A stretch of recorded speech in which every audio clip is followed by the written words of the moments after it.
नमस्कार फ्रेंड्स, आज की जो वीडियो है वो मैं मिलेट पे करने वाला हूँ।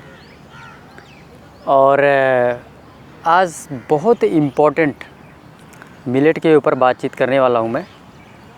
और यदि वीडियो आप ये पूरा देख लेते हैं और आपको कोई प्रॉब्लम है, कोई समस्या है, कोई किसी प्रकार की बीमारी है, आपको या आपके यार दोस्त या घर में किसी को भी कोई भी समस्या है तो वो बीमारी टिकेगी नहीं आपकी बॉडी में, उसे जाना ही जाना है बॉडी से आपके। तो आइए शुरू करते हैं। ये पूरा लेक्चर है मिलेट के ऊपर। थोड़ा वीडियो लंबा हो जाएगा, लेकिन इस वीडियो को आप जो है पूरा देखें, इसे मिस ना करें, इसे छोड़े ना।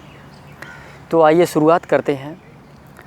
दोस्तों, जिस किसी को भी इंडाइजेशन की समस्या हो या किसी अन्य प्रकार की समस्या हो, मैं ये कहता हूँ कि यदि वो मिलेट्स खाना शुरू कर देता है तो उसकी बॉडी में वो प्रॉब्लम टिक ही नहीं सकती, रुक ही नहीं सकती। उसकी वजह क्या है, आइए देख लेते हैं। देखिए, कोई भी आप जब ग्रेन्स खाएंगे, चाहे वो गेहूँ हो गया या दालें हो गई, जब इन चीज़ों का आप सेवन करते हैं तो इसको पचाने में बहुत लंबा वक्त लगता है। आप खुद इसको देख लेना, इसको जो डाइजेस्ट करने में वो बहुत लंबा वक्त लगता है। लेकिन जब आप मिलेट्स खाते हैं, आप मिलेट्स का जब सेवन करते हैं तो आप देखेंगे कि खाने के बाद केवल 15 से 20 मिनट के अंदर पूरी तरह से वो जो है डाइजेस्ट हो जाता है। टाइम ही नहीं लगता, यूँ खाओगे यूँ जो पच जाएगा। जबकि गेहूँ जो है, गेहूँ के आटे से कम उसमें प्रोटीन नहीं है। और फाइबर कितनी ज़्यादा मात्रा में, आपको पता है, फाइबर को पचाना जो है वो इजी नहीं होता है। ठीक है, फाइबर को पचाने में बहुत ज़्यादा जो है वक्त लगता है। लेकिन देखिए, मिलेट्स में इतनी ज़्यादा मात्रा में फाइबर है और प्रोटीन भी इतनी ज़्यादा मात्रा में, थोड़ी मात्रा में फैट भी, इसके बावजूद आप खाते हैं और तुरंत पच जाता है और आपको पता भी नहीं चलता। आपको पता भी नहीं चलता कि आपने कुछ खाया है। और वहीं एनर्जी की बात करूं तो एनर्जी तो इतनी ज़्यादा देता है ये कि आप अगर एक बार खा लें तो पूरा दिन आपको एनर्जी थोड़ा थोड़ा रिलीज़ करता रहेगा, आपको पता ही नहीं चलेगा, आपको भूख ही नहीं लगेगी। तो इस प्रकार से एनर्जी का तो ये भंडार है। क्यों धीरे धीरे क्यों रिलीज़ करता रहता है? क्योंकि इसमें बहुत ज़्यादा मात्रा में फाइबर है और उसी फाइबर की वजह से जो है वो थोड़ा थोड़ा ग्लूकोज हमारी बॉडी में रिलीज़ करता रहता है, जिससे कि हमें जो है एनर्जी, हम कभी लो फील ही नहीं करते। तो इस प्रकार से इसके जो है इतने बेहतरीन गुण हैं। ठीक है, तो अब मैं क्यों ना इसको अमृत क्यों ना बोलूँ। एक तरफ देखो, बहुत से लोग जो है इंडाइजेशन से परेशान होंगे। ठीक है, वो खाते होंगे, दालें खाते होंगे, उनके पास और कोई दूसरा ऑप्शन तो है नहीं गेहूं का आटा खाने के अलावा। उसे पचाने में बहुत ज़्यादा वक्त लगता है। ऊपर से वो फिर नेक्स्ट डे निकलता भी नहीं है प्रॉपर, वो कब्ज क्रिएट करता है। एक तो पचाने में बहुत ज़्यादा टाइम लगा और वो प्रॉपरली जो है पेट को साफ भी नहीं करता और उसी में रह जाता है। तो इस प्रकार से दोस्तों, यदि आप मिलेट्स खाना शुरू कर दें तो मैं यकीन के साथ कह सकता हूँ, जो मर्जी बीमारी हो उसे आपके शरीर से जाना ही जाना है। अगली बात मैं और करता हूँ। देखिए, मिलेट्स से क्यों ऐसे डाइजेस्ट क्यों हो जाता है, ये चुटकियों में क्यों डाइजेस्ट हो जाता है? आखिर गेहूँ क्यों नहीं होता है और बाकी चीज़ें क्यों नहीं होती है? देखिए, मिलेट्स, हमारे शरीर ने मिलेट्स सदियों से खाया हुआ है दोस्तों। ये जो शरीर है ना हमारा आपका जो भारतीयों का शरीर है, वो सदियों से खाया हुआ मिलेट, कोई आज नई चीज़ नहीं है। इसकी पुराने से नाता है, पहचान है, इसलिए बॉडी में जैसे जाता है बॉडी इसको पहचानता है और तुरंत जो है बॉडी एक्सेप्ट कर लेता है और बड़े आसानी से उसको डाइजेस्ट कर देता है। गेहूं को क्यों नहीं कर पाता? गेहूं हमारे देश का है ही नहीं है, तो कैसे करेगा वो? चावल हमारे देश का है, चावल यूँ डाइजेस्ट होता है, लेकिन उसमें फाइबर नहीं है, उसकी समस्या ये है। तो गेहूँ दोस्तों, गेहूँ तो एक तरह का षड्यंत्र है। ठीक है, अंग्रेज़ों ने हमारे जो है कृषि को सबसे पहले बर्बाद कर दिया। ठीक है, दूना तिगना लगान लेके जो है पूरी जो कृषि व्यवस्था थी बर्बाद कर दिया। हमारा जो देश है इतना ज़्यादा समृद्ध था कि ये तो पूरे देश का, पूरे दुनिया का पेट भर सकता था, इतना ज़्यादा समृद्ध था उस टाइम पे। लेकिन अंग्रेज़ों ने लगान लगा के जो हमारे देश के किसान थे उनकी कमर तोड़ दी उन्होंने। अब आज की डेट में मान लो अगर लगान लगा दे, ठीक है, 2 गुना 3 गुना लगान लगा दे, तो किसान के पास क्या बचेगा? किसान का तो वैसे ही इतना जो है घाटे में बिक रहा है वो सारा सामान, और अभी लगा दे तो फिर क्या उतनी उपज किसान दे पाएगा जितनी उपज आज की डेट में दे रहा है? नहीं दे पाएगा ना, वो भी नहीं उगा पाएगा, क्योंकि बहुत सारी चीज़ें चाहिए होती है इसमें, औजार चाहिए, ठीक है, बहुत सारी चीज़ें खरीदनी पड़ती है।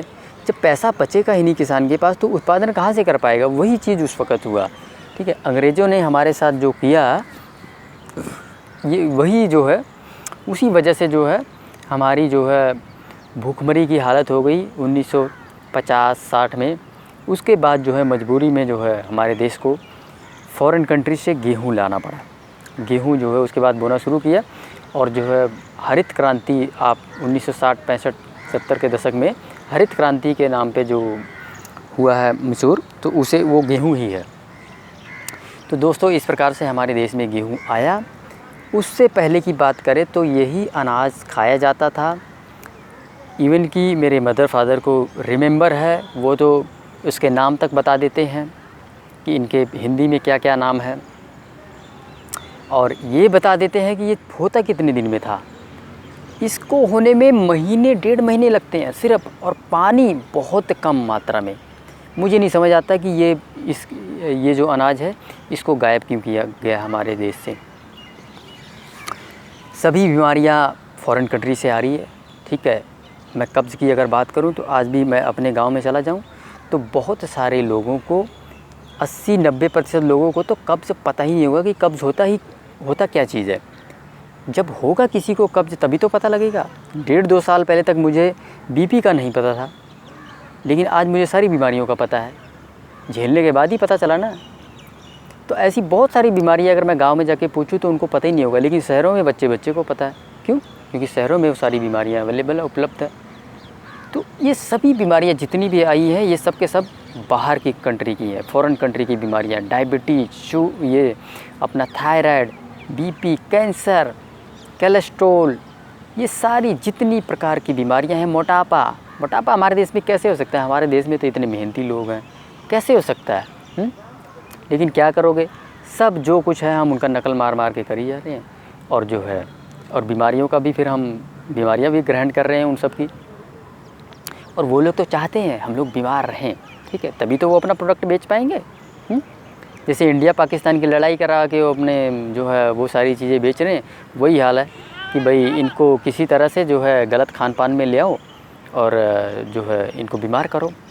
अब ये कौन सा हमारे शास्त्रों में लिखा हुआ है? इतनी क्लियर कट चीज़ें लिखी हुई हैं, लेकिन हम मानते नहीं हैं। हम तो अंग्रेज़ों को फॉलो कर रहे हैं, हम तो अमेरिकन को फॉलो कर रहे हैं। वो कहते हैं भाई खाना खाने के बाद आइसक्रीम खाओ। यार कैसे बेवकूफ़ आदमी हो तुम, खाना खाने के बाद आइसक्रीम खा लोगे तो वो पचाएगा कैसे? ये बताओ मुझे, डाइजेस्ट हो जाएगा? अभी डाइजेशन का काम तो शुरू हुआ है। अब तुम ठंडा डाल दे रहे हो तो उसमें जाके बैठा रहेगा, सड़ेगा। ये सब अमेरिकन स्टाइल्स है। KFC, पिज़्ज़ा, बर्गर, ये सारी चीज़ें देखो इसीलिए आया है, बीमार करने के लिए आया है, ठीक है। इनको अच्छे से पता है कि बीमार कैसे करना है और इनको अट्रैक्ट कैसे करना है। इनके पास सारे केमिकल है, ठीक है, टेस्ट वाले केमिकल है। ऐसा टेस्ट बना ये लोग आविष्कार कर चुके हैं कि आप खाओगे तो उंगलियां चाटते रह जाओगे, फिर जाओगे, 2 बार जाओगे, 4 बार जाओगे, 10 बार जाओगे। आपको 10 बार दूँ दिन में तो 10 बार खाओगे पिज़्ज़ा। ऐसी चीज़ें उन्होंने डाल दिया है उसके अंदर। मिट्टी में डाल के दे दूँ वही चीज़ तो आपको मिट्टी भी बहुत जो है बढ़िया लगेगी। सुगंध वाली चीज़ें, ऐसी सुगंध की चीज़ें इन्होंने आविष्कार कर लिया है। कूड़ा करकट जो कुछ भी है रख देंगे, उसमें से भी सुगंध आएगा। तो इस प्रकार से जो है ये सब दुकानें जितनी खुली है, सब हम लोगों को बीमार करने का जो है ये बहुत बड़ा षड्यंत्र है। तो आप खाते रहोगे, बीमार होते रहोगे। हमारे शास्त्रों में इतनी बढ़िया चीज़ें लिखी हुई हैं, लेकिन दोस्तों वो तो छोड़ो, हम पढ़े लिखे लोग भी इनके चक्रों में आ जा रहे हैं। अब क्या ये साइंस में इतनी सारी चीज़ें देखो लिखी हुई है, भाई बैलेंस फूड क्या है? बैलेंस अब साइंस में तो ये भी लिखा हुआ अंडा भी खाओ, दूध भी पियो, नॉनवेज भी खाओ, ठीक है, फ्रूट भी खाओ, सब्जियां भी खाओ, ये होता है बैलेंस फूड। लेकिन एक बात मैं आपसे पूछना चाहता हूँ, मैं 2 साल बहुत ज़्यादा परेशान रहा। चंडीगढ़ के टॉप डॉक्टर्स से मुझे जानते हैं, ठीक है, क्योंकि मैं खुद भी मेडिकल बैकग्राउंड से रह चुका हूँ। तो इतने सारे डॉक्टर्स के पास विजिट होने के बावजूद जो है प्रॉब्लम्स का सोल्यूशन नहीं निकला, ठीक है। बड़ी बड़ी डिग्री होल्डर्स, बहुत टॉप के डॉक्टर्स, और मैं खुद भी मतलब कि इतना तो देखो पढ़ाया ही जाता है, हालांकि मैं कॉमर्स बैकग्राउंड से हूँ, इतना तो देखो पढ़ाया ही जाता है हमें, हमने 10वीं 12वीं जो भी है वहाँ तक तो पढ़ाया ही जाता है कि बैलेंस फूड क्या है, खाने में क्या क्या खाना चाहिए। तो वो सारी चीज़ें हमारे दिमाग में बैठी हुई थी, और वो सारा बैलेंस फूड करके मैं खाता रहा, और वो सारी मेडिसिन भी लेता रहा उन सब की, मतलब कि बड़े बड़े डॉक्टर्स के। लेकिन प्रॉब्लम का सोल्यूशन नहीं निकला। कहाँ से निकला प्रॉब्लम का सोल्यूशन? हमारे उन्हीं दिए हुए शास्त्रों से निकला है दोस्तों। जो हमारे शास्त्रों में लिखा हुआ है ना, उन्हीं के नियमों को फॉलो किया है मैंने, और उसी से जो है प्रॉब्लम का सोल्यूशन देखो कैसे निकला, चुटकियों में। यकीन मानो मैं 4-4 5-5 गोलियाँ एक दिन में खाता था, लेकिन आज मैं पूरे कॉन्फिडेंस के साथ कहता हूँ कि जो ईश्वर ने जिस रूप में दिया है हमें, फल सब्जियाँ कच्ची, उस रूप में अगर मैं खाऊंगा तो पूरे 100 साल तक जीऊँगा, और बिना किसी टैबलेट के। तो ये पूरे दावे के साथ कह रहा हूँ मैं, ठीक है। ईश्वर की कृपा से अगर मैं ईश्वर के द्वारा दी गई चीज़ों को उसी रूप में सेवन करता हूँ तो मुझे एक सिंगल टैबलेट खाने की ज़रूरत नहीं है। ये कॉन्फिडेंस आपको भी आ सकता है, ये कॉन्फिडेंस आपके अंदर भी भर सकता है।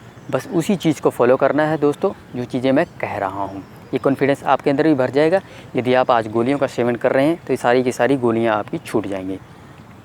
तो इस प्रकार से हमारे शास्त्रों में जो लिखा हुआ है उसको फॉलो करके ही ठीक हुआ हूँ, ठीक है। और यदि आज हमने जो ज्ञान प्राप्त किया है, यानी कि जो हमने किताबों में पढ़ा है, साइंस में पढ़ा है, अगर मैं उसको लेके घूम रहा होता अपने दिमाग में, तो आज की डेट में भी मैं गोलियां खा रहा होता। तो इस प्रकार से आप देख सकते हैं कि कितना समृद्ध जो है हमारे शास्त्र हैं, हमारे देश है, और हमारे देश के जो है अनाज कितने समृद्ध है दोस्तों। साक्षात अमृत है, लेकिन इस अमृत को गायब कर दिया गया है। अब इसे हमें इनका सेवन करना है, इन्हीं अनाज का। और मैं किसान भाइयों से भी अनुरोध करूंगा कि आप उगाएं, आप इसे उगाएं।